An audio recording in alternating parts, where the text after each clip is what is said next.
Welcome to the Speak For Yourself podcast. I am your host, Jason McIntyre. Lots to get to today. Talking a little OBJ, a little Gronkowski, Kyrie's epic performance in Game 4, if the Warriors can really trust Mike Brown, and why LeBron's mindset could be a major problem in the NBA Finals. I really don't think LeBron's going to have a good Finals. I know that's crazy to say given what he's done so far in the playoffs, but the Warriors are built best to defend LeBron. The Raptors, the Celtics, they had no chance. I mean, Serge Ibaka, Kelly Olynyk, come on. The Warriors have Andre Iguodala, a Finals MVP, Draymond Green, maybe the best defensive player in the NBA, Klay Thompson, a 6'7" shooting guard who can defend three positions, and I feel bad to say it for the Cavs fans, it's going to be a sweep. Warriors 4-0. All right, let's get going. Former NBA All-Star Steven Jackson, a.k.a. Captain Jack, is in the building, along with Chris Broussard, Eric Davis. Let's get to it. Colin Whitlock, take it away. All right, hello and welcome. We're joined today by Fox NBA analyst Chris Broussard and NBA champion Steven Jackson. Nice. I'm so happy to have him here. This dude's a TV star. We're going to get it out of him. All right, let's start in Cleveland, where the defending champions had to overcome a shaky first half to beat the Celtics and take a 3-1 lead in the Eastern Conference Finals. LeBron picked up 4 fouls in the first half, but still put up 34, while Kyrie Irving sparked the comeback with 42 points, going 15 of 22 from the field.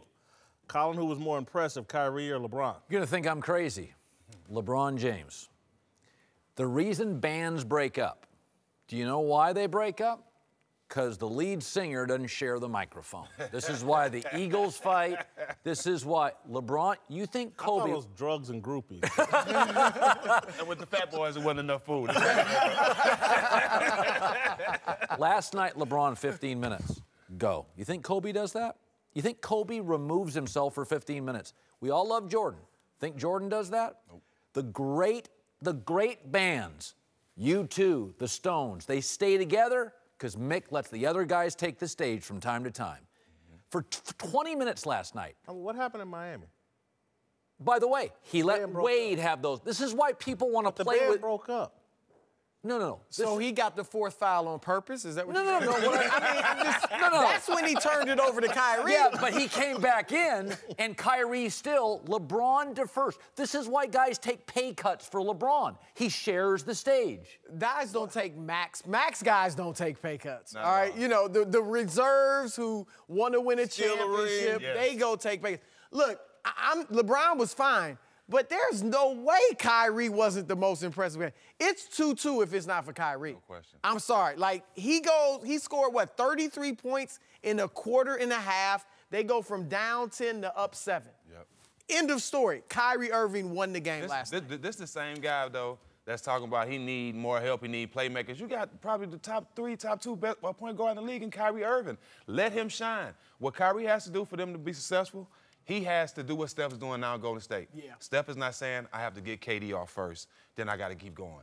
Steph is going out there and getting his game started. KD, you follow me. That's what Kyrie has to do. LeBron is the best player in the world. He's going to come with you. Kyrie, do your thing. Think about this. Think about another player in our lives that because a lot of people felt last night LeBron struggled. Think about LeBron. A lot of people. 50-some%? Yeah, his numbers are great. 15 for 27. I didn't know his numbers. So I went online after the game. And I'm like, name another player, including Wilt, that drops 34 on 56. That's how good he is. Struggled That's for how a half. You threw a curveball at me, but I actually agree with you. LeBron was the most impressive because he played that second half with 4 fouls. All the pressure was on him from the bad game in Game 3. And then he had a dominant fourth quarter. It is a fourth quarter league. It is. And he was the best player in the fourth quarter. So I happen to agree. I thought LeBron was the most impressive. I give Kyrie credit. He carried him when LeBron was down, and he hurt his ankle and still continued to play well. Look, they're both tremendous. Kevin Love, I thought, was very good and productive as well. They have a true big three. Yeah, no question. And, you know, I think there were some questions about Kevin Love a year ago. Did he really fit in? They got a great big three. This is the thing, though. Kyrie pulling them back in the third quarter when LeBron and everybody else was kind of struggling, I think that loosened LeBron up. It did. To do what he did in the fourth. It did. You know, and he was big in the fourth, no question. You know, here's again, in my life, Kyrie Irving, I think, is the league's best finisher. Rod Strickland with better handle. Yeah. I mean, seriously. I like Kenny Anderson finished well, too. He did. When is the last, I mean, if you think finishers, I'm watching. You think of best finisher, you said in league history? Tell me somebody at the rim that finishes like that. I think he's the best finisher among point guards. Exactly. I mean, I think Rod Jordan Strickland's was a better the guy finisher, but yeah, among point I guards, mean, he's great. The other thing I'll say is the only reason LeBron is in Cleveland, he's not there because of coming home music. You know, you hear that song? He's there because of Kyrie. No question. That last year in Miami, LeBron looked around and thought, we're old. They couldn't. Norris Cole ain't to Kyrie. That's by far Norris Cole. He went there. By the way, he could have had Kyrie and Wiggins. He didn't want Wiggins, and he knew Love wasn't a great defender. He saw the league becoming an offensive-minded three-league. Kyrie was there. I don't know about all that. I mean, come on, Why do you think man. he went to Cleveland? Well, Why? There is truth. He wanted to go home. There's no question about it. It could have been Kyrie. It could have been John Wall. They had another great player. It helped that they had another great player in Kyrie.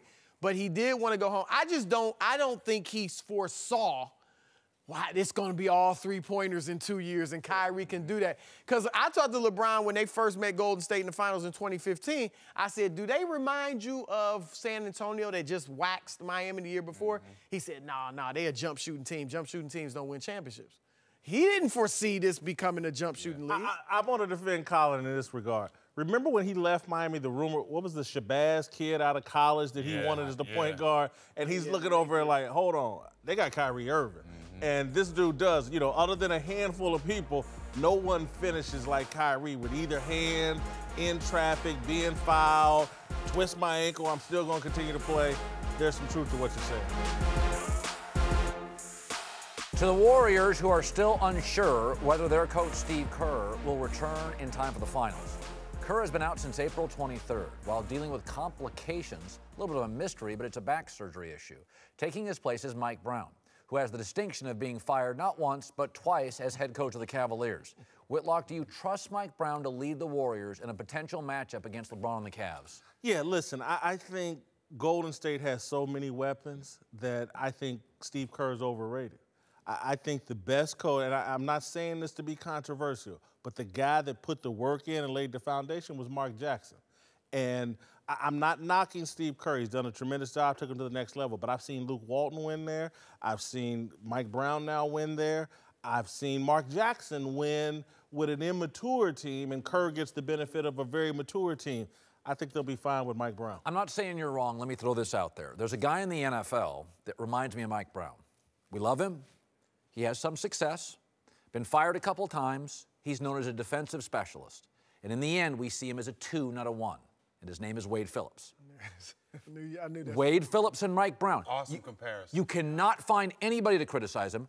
We acknowledge elite defensive coaches, but there is something in their personality. Maybe they're likable. Maybe they don't have a certain resolve. They don't confront. They're passive-aggressive. They don't work as a 1 over time. They can't go 12-0 in the playoffs either. well, that's the thing. Like, I don't. First of all, I do think Mike Brown's underrated. He was the NBA Coach of the Year. He's coached in the finals. And that 1 year and 5 games in L.A., he took them further than Phil Jackson had taken them the year before. Right. He won 1 extra playoff game, okay? But they both went out in the second round. So I think he's a little underrated. But I think he's fine with this because it's the Warriors. You might be right, but this team is so stacked that he just doesn't have to get in the way. I'm a product of Mike Brown, so I'm pom-poms, jumping flips for Mike Brown. That's my guy. I wouldn't have got my opportunity in San Antonio without Mike Brown. Mike is a defensive coach. I think he's great for Golden State right now. They don't have one problem on offense. They can score with anybody in the world. But it's going to be times in those finals that you're going to have to make defensive adjustments. Mike Brown has got so many adjustments and learned so much from coaching under Pop. And those playoffs and making adjustments, Pop is the best at making adjustments. Mike Brown has that in him. He's from that school of Greg Popovich. If any coach can sit on that bench and get these guys ready to win the championship, I got all the confidence in the world in Mike Brown. It is interesting, though. We have seen this happen. Barry Switzer takes over for Jimmy Johnson, and there's an inertia, and it works for about a year. And like Oregon, Chip Kelly leaves, the next guy comes in, and it works for about a year. I think you could make the argument for a couple months it works. But again, I go back to this. I could run Microsoft for 2 months, 2 years, and that thing's a toy store. I think over time, Kerr does add something. I'm not saying that. Yeah, I'm not saying that, but I'm going to defend Mike Brown in this regard. I'm not saying I believe this, but if he were here and could be honest, he'd be like, hey, man, I had to coach, it was a pleasure coaching Kobe and LeBron. That's 2 hard jobs. Yes. Those guys are hard to coach and hard to manage. And then he gets dumped after a year in Cleveland the second time around. His failures, to me, are somewhat justifiable and excusable. Listen, I just think Golden State has so many pieces. To me, it's like Hugh Hefner throwing a party. It's always going to be a great party because you got everybody on staff. Everybody's on staff. He's coaching. Nice. He's got the Playboy Mansion. To coach, anybody can throw a great party at the Playboy Mansion. Well, what's going to be interesting in your point, there's no guarantee Steve Kerr will be back, period, to coach this team. That's right. So let's say they win the championship and Steve Kerr can't return. Do they stick with Mike Brown? That'll be the test of your theory. I think they would if they won the championship. You got to remember, this is the guy that Steve picked.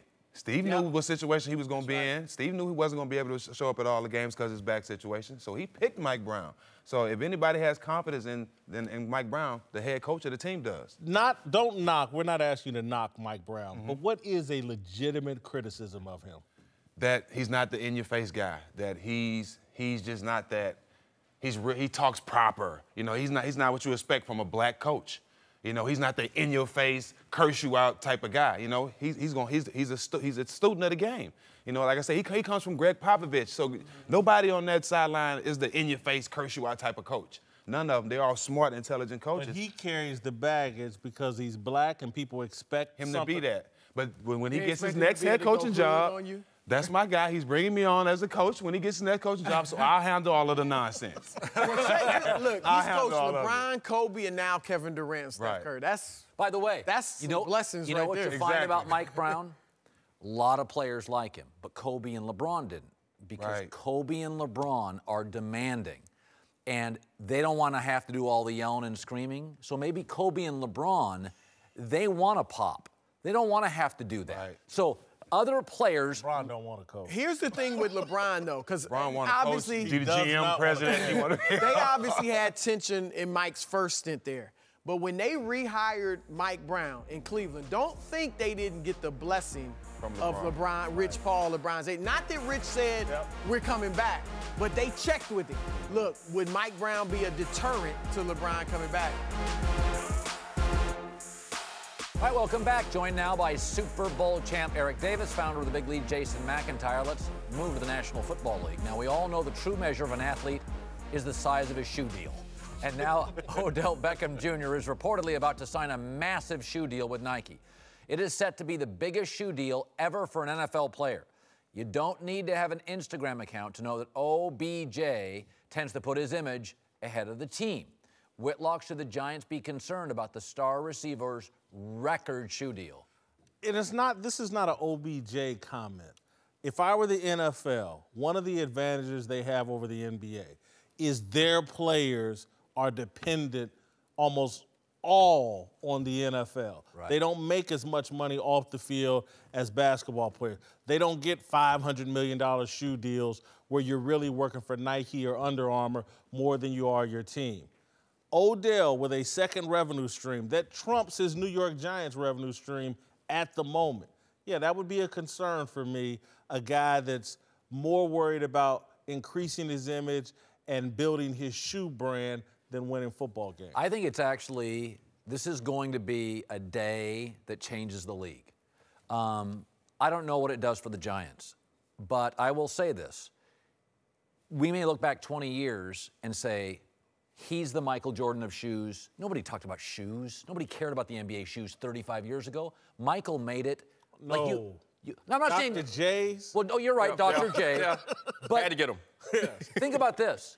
The only sports in my life, golf and basketball, you have revenue streams with equipment. I don't know what Tom Brady wears. I don't know what Aaron Rodgers wears.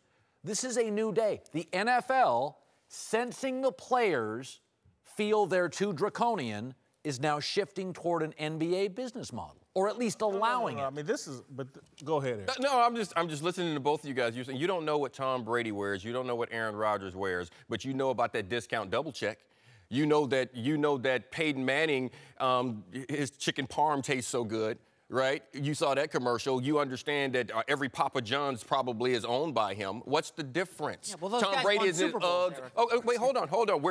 We're talking about the fact that this shoe deal that has nothing to do with him playing football is a bad thing. He's making his money off the field just like other guys make their money off the field. And you make the money because of your performance on the field, which is why it's not going to affect his performance on the field because he can't get those quarters if he's not putting it down on the field. It's more incentive to play well. By the way, I'm not bothered by it. I just think it's precedent setting. Yeah. Like, I think this is an NBA model. Pay for equipment. He's being paid for on-field equipment. Hard That's never happened. Cleats, though. Well, this could be a bad deal by Nike. I don't think other shoe companies would have given a football player. If you want real concern, this is a guy who proposed to a kicking net because he wasn't getting the ball last year. He needed to get his. Now he's selling shoes.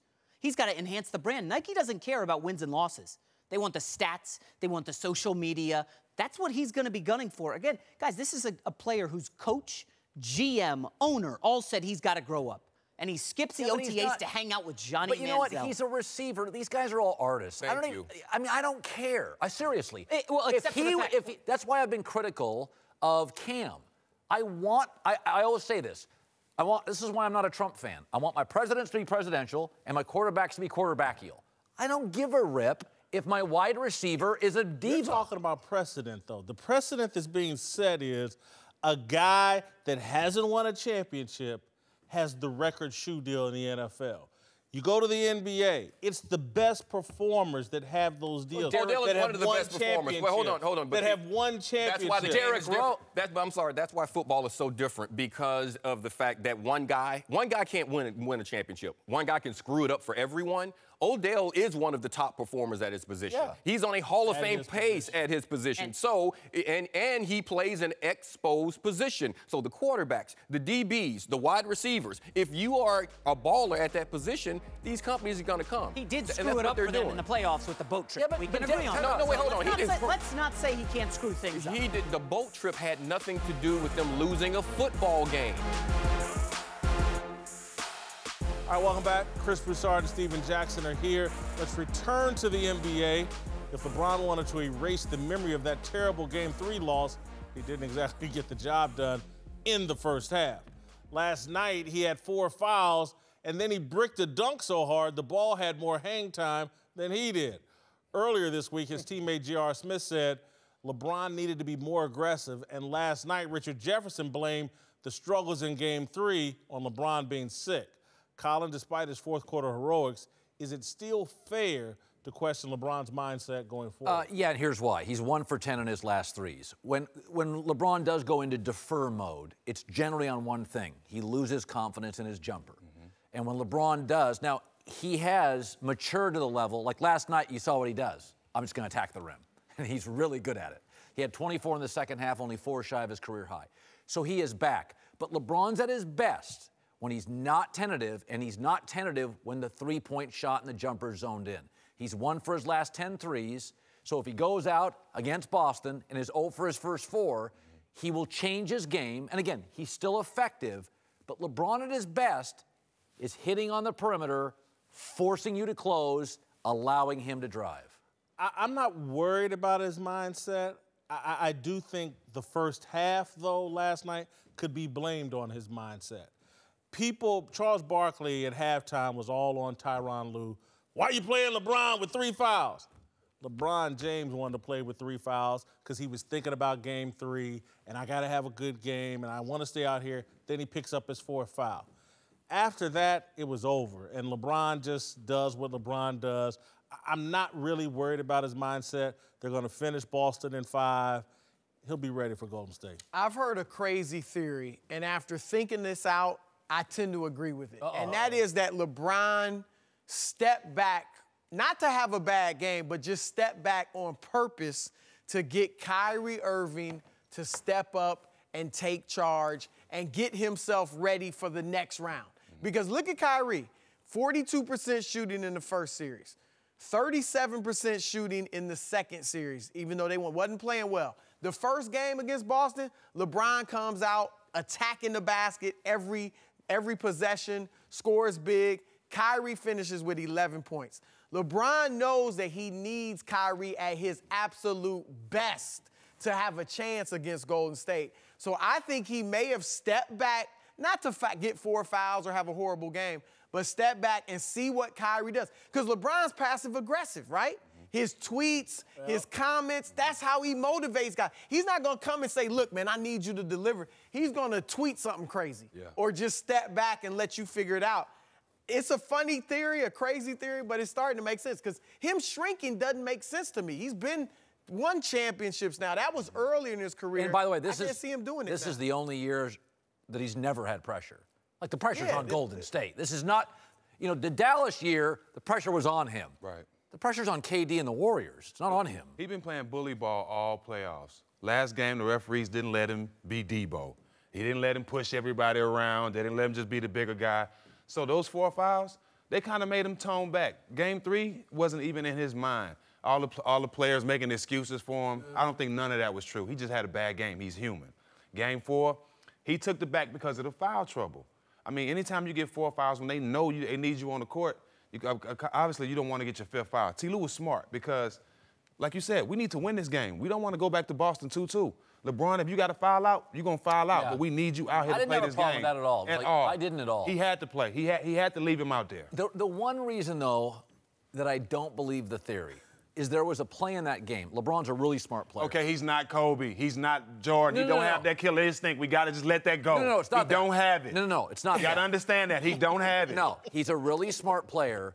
And It couldn't come in a different package. He don't have it. No, he doesn't get in foul trouble. He doesn't. No, he had a foul against Marcus Smart. It was so, LeBron is so smart. It was so dumb. Marcus Smart you don't can't foul shoot. shooters. So my takeaway on that is that he was out of it? so off. Yeah. That his ball handling was sloppy in the first half. That foul, that's not LeBron James. He knows every dude in this league. LeBron in his zone isn't fouling Marcus Smart on a 3. So then what happens? I mean, you've been in the NBA Finals. You've won the NBA Finals. What happened to A-Rod? Game 3 against a weak Boston team is going to throw you off. What happened to Greg Norman? Great players. We've seen this. Like, great players have bad moments. Not Jordan. But Not Jordan. does his mind, does the stage get too big at times? Is that what you're saying? No, I just think everybody's got a hole. And his is, when he loses confidence on the jumper. Not Tom Brady. Well, Tom's had bad Sundays, but it's just his. When he can't hit the jumper, it changes him. He becomes a defer. We're still saying this after he had 34 points, a shot over 50%. What are we talking about? Yeah. And they won. No, that's the thing. That's how good he is. That he had 34 points on more than 50% shooting. Right. And we're saying he wasn't himself. You know? Right. I thought the foul trouble threw him off. He was great in the fourth. All right, welcome back to the show. Eric Davis, Jason McIntyre back with us. Let's talk about the Super Bowl champion Patriots. Gronkowski may become the highest paid tight end in the NFL. That all depends on his on-field performance. The Patriots restructured his deal so he'll get paid based on his production. Basically, if he stays healthy and makes a ton of catches, he'll get paid more. But if he gets injured, it's going to cost him a lot of money. Colin, is Gronk's incentive-laden contract a win-win for everyone? No, I didn't like it at all. Gisele Bündchen goes on and says, my husband's had a bunch of concussions. And everybody's like, put the brakes on, bad for the league. You have a contract, and a guy gets down to week 14, 15, and if he plays that week, he gets another $2 million. He's lying about concussions. In every other sport, NHL, baseball, NBA, you like a guy or not, and you pay him or not. Okay, this league already is allowed to cut players.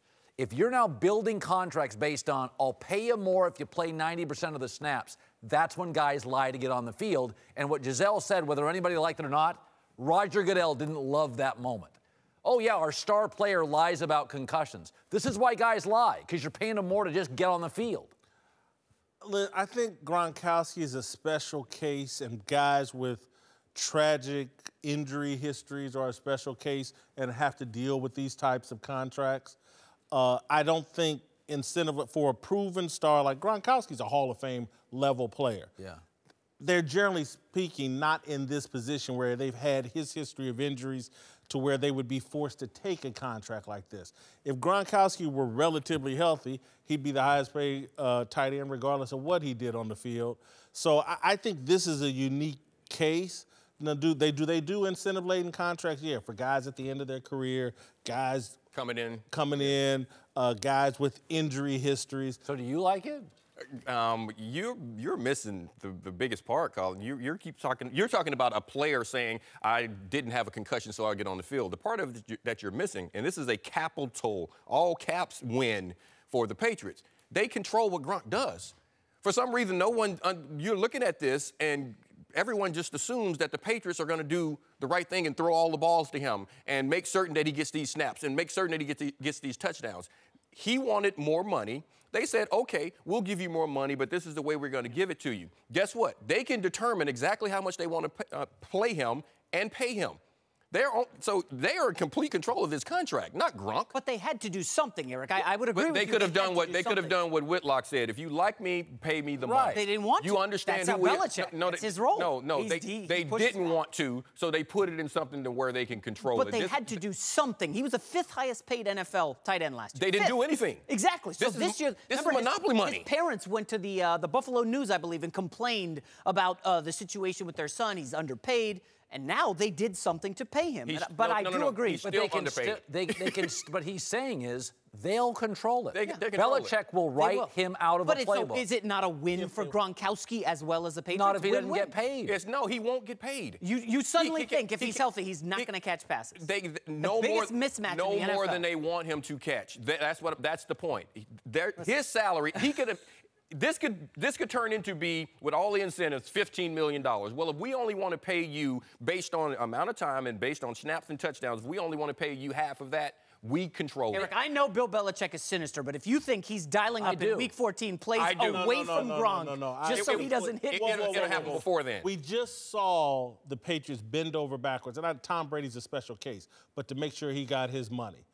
Robert Kraft and these guys, I do think Gronk is their guy. He's their idiot.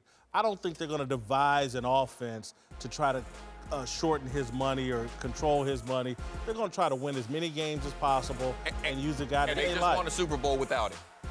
This is the Speak For Yourself podcast featuring the best from Colin Cowherd and Jason Whitlock.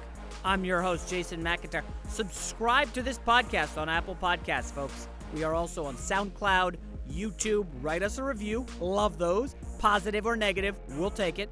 We are off tomorrow, but back Friday to recap the Celtics win over the Cavs. I don't know. A boy can dream. So long, everybody.